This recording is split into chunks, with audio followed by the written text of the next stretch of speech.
5, 4, 3, 2, 1, fire.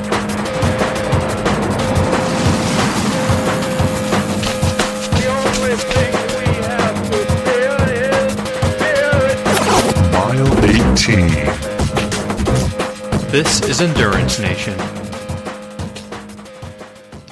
Hello there, and welcome to another episode of the Endurance Nation podcast. I'm Coach Patrick, your host on these different episodes that cover interviews with our members and with industry leaders, as well as regular topics that are pertinent to endurance athlete success. This time around, it's getting close to the fall, and I wanted to let you know that our season is kicking off on November 1st. That's right. Endurance Nation works through seasons, and our winter training program kicks off in earnest on November 1st.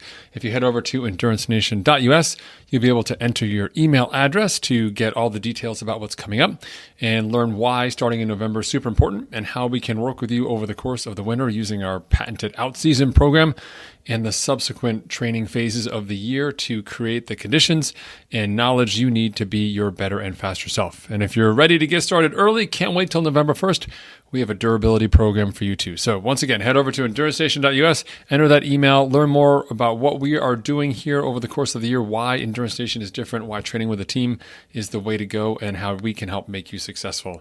Until then, I look forward to hearing from you online somewhere, and sit back here now and enjoy this episode. Endurance Nation.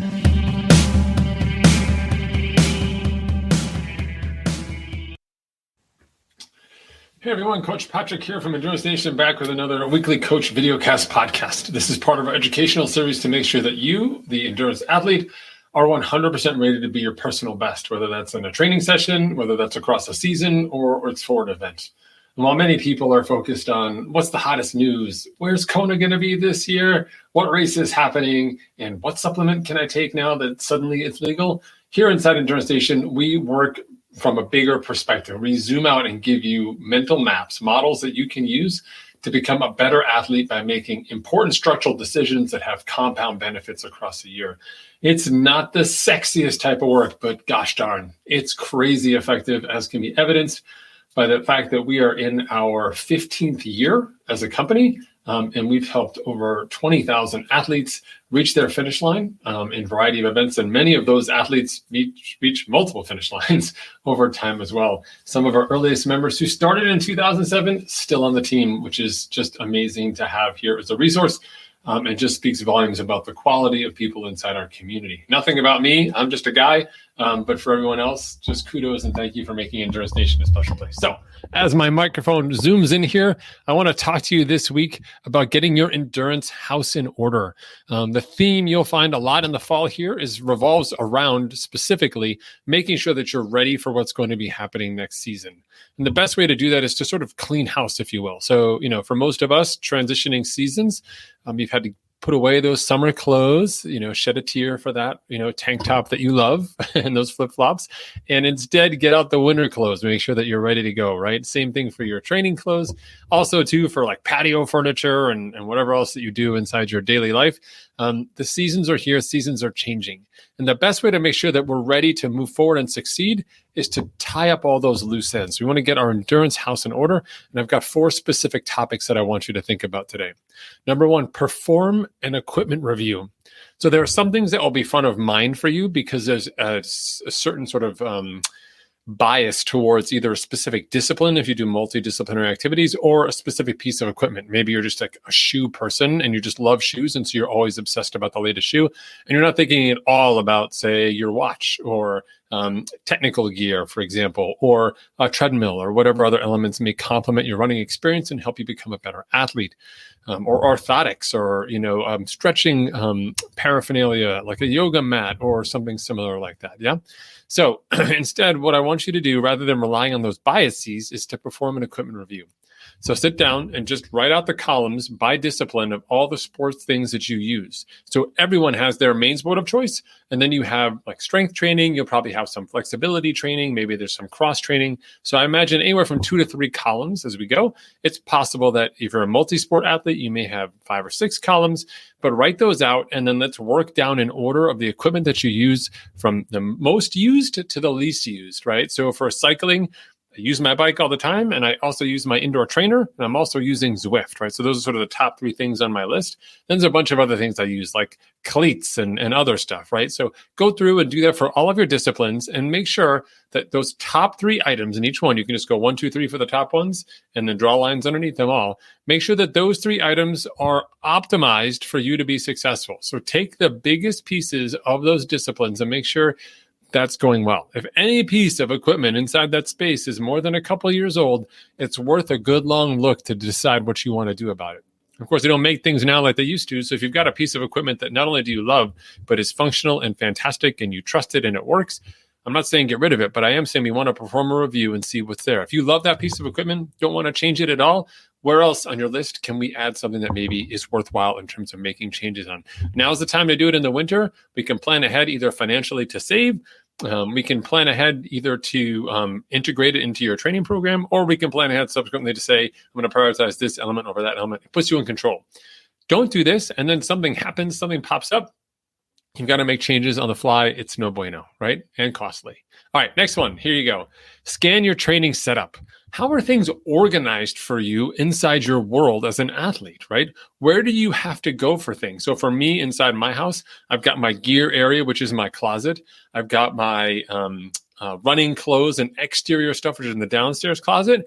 I've got my training area, which is my treadmill, my Vasa or swim ergometer, and my kicker indoor cycling setup. That's in my garage. So I've got those 3 things set up. Those are my 3 main areas. How are those things working? How are they optimized? Are there areas inside that space that you could improve?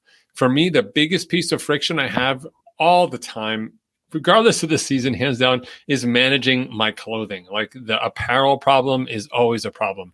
I just invested a couple of weeks ago in new bins for myself that are clear so I can see what's inside of them. And I reorganized a large part of my closet. So the loose items like gloves and towels and arm warmers and, specific socks for specific weather, things like that, all go into bins so they cannot get lost amidst other clothing, which hopefully will make my clothing setup better.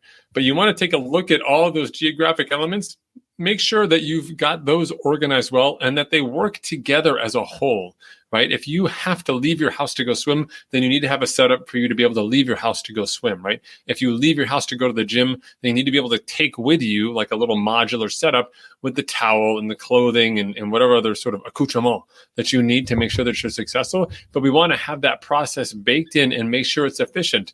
Saving time on that element could save you 5 minutes per workout. If you do that twice a week, 10 minutes a week, 52 weeks, 520 minutes, divide that by 60, we're talking like 7 hours, 8 hours, even maybe 8.5 hours of training time that you've unlocked by making that change. Think about it. All right, third one for you here. Define 1 degree better.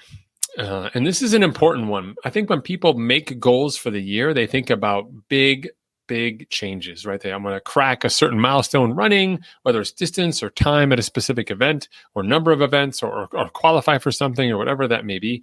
And those milestones are important. At the same time, I think it's also important to work at it from the opposite side of the equation as well and say, what would 1 degree better be for me, right? If I could swim 1 degree better, what would that be? Like, let me focus on that next thing first. So yes, I want to be able to swim, say 10,000 yards uninterrupted, right? Great, at a certain heart rate. Let's say that's my goal. Fantastic. Well, here's where I am right now. I can assess where I am right now. I've got to get from where I am right now to this goal all the way over here. Well, I have to get there in small chunks. Define that 1 degree better for each of your sports, for your body composition, for your sleep.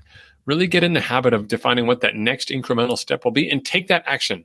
Have a bias towards action. Don't sit back and say, I can't do anything about my sleep until I buy that amazing sleep tracker. Instead, say, what can I do right now to make sure that this is going to be better by the end of this week? And we can all take those changes, make those changes, do that, and then get to work. I think it's super important, and I encourage you to take a look at that piece for yourself as well.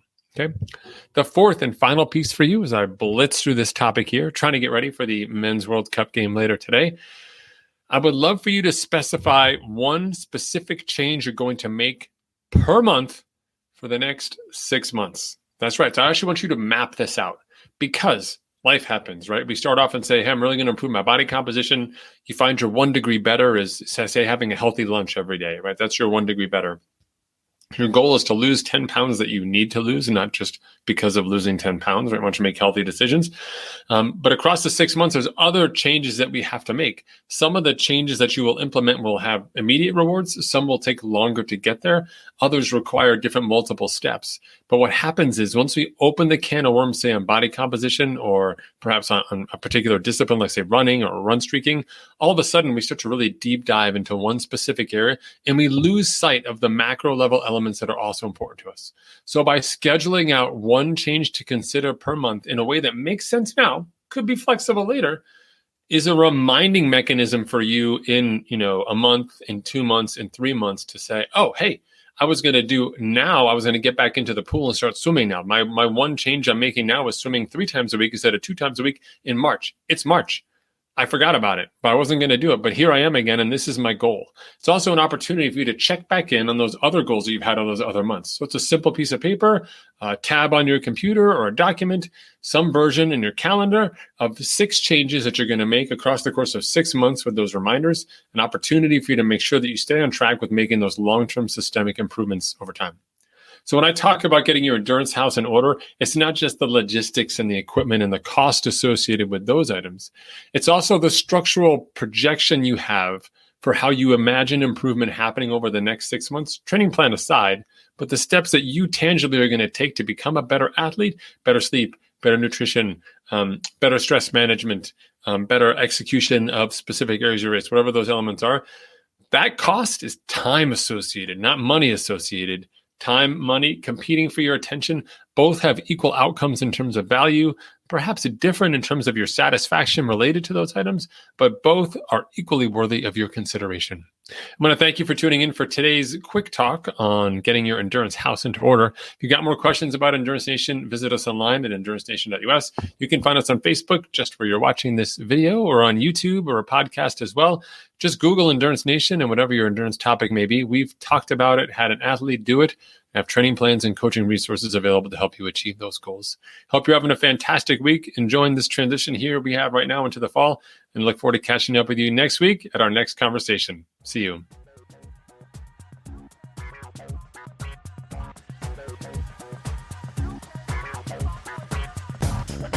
For more information about Endurance Nation, visit us online at endurancenation.us.